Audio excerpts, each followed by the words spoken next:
NBC2 has breaking news. We've confirmed Brian Laundrie died by suicide. His family's attorney says he shot himself in the head in the Carlton Reserve. We told you when search crews found his body in October, more than a month after he disappeared. Thanks for counting on NBC2. I'm Kelly Burns. And I'm Peter Bush. Laundrie is the only suspect in the murder of his fiancée, Gabby Petito. She was strangled to death in Wyoming during their cross-country trip.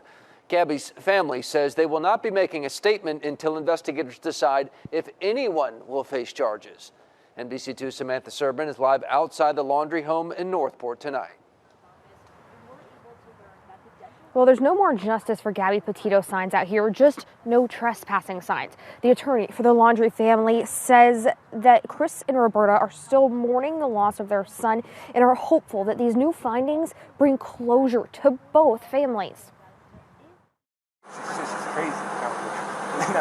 It's official. Brian Laundrie, the sole suspect in Gabby Petito's death, died at his own hand. I don't think it could have been any other way.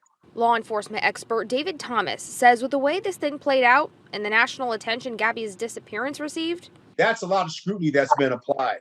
So you realize there's really no way out.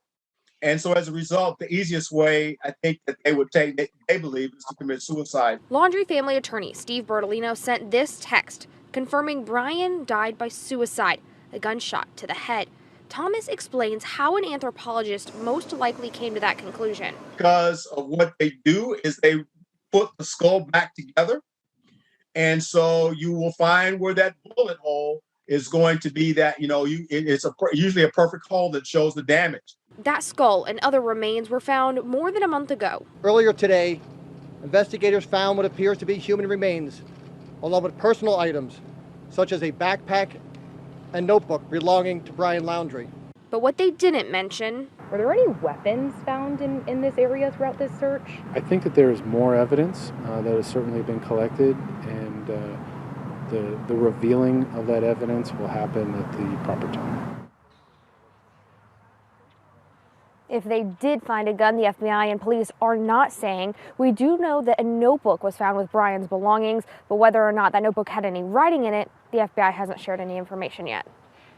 Samantha, what does this mean for the investigation into Gabby's death? Is it over? According to Dr. David Thomas, he says unless the FBI has a direct link or direct evidence that ties Brian to Gabby's death, then that means the case is closed. And he says with the fact that both remains, Brian's and Gabby's, were found out in nature, in the elements, exposed to animals, he said that that evidence most likely isn't there. So right now, it's a kind of a waiting game to see. In Northport, Samantha Serban, NBC2.